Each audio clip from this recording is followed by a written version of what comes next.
अभी जो गा रहे थे ना भैया वो भी भोजपुरी ही था। हाँ अभी जो गा रहे थे वो भी भोजपुरी ही था।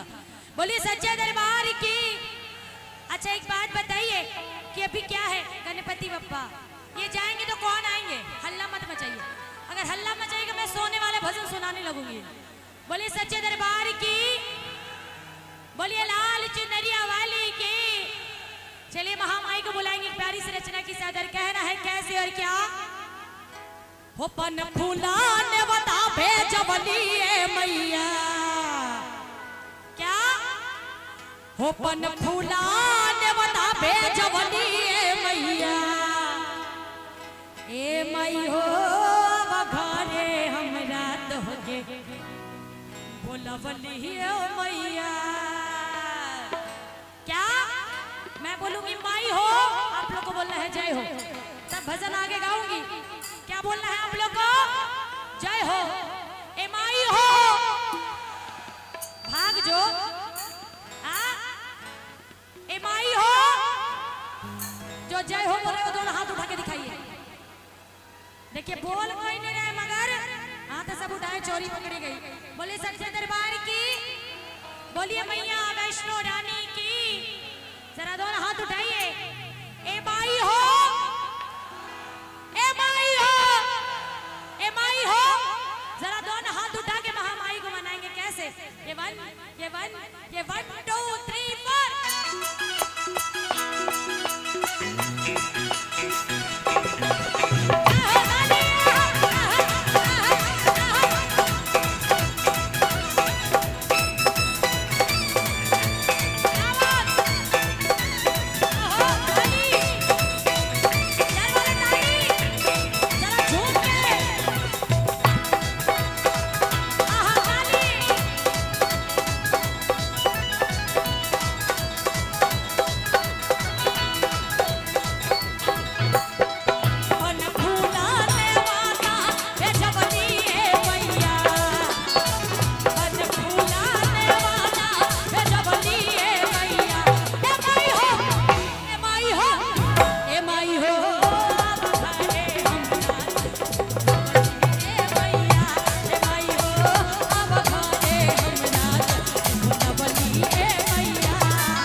तो बोलिए माई हो,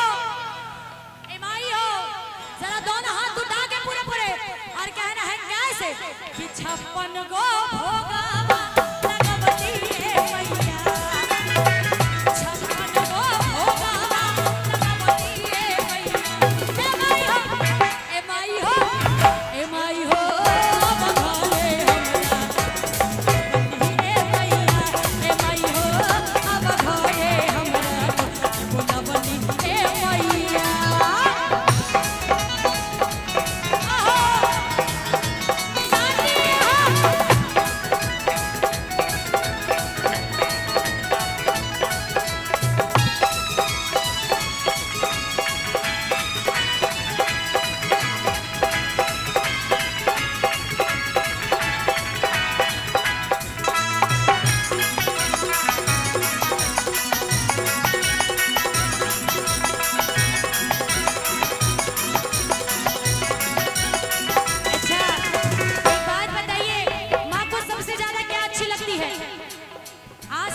चुनरी क्या अच्छी लगती है?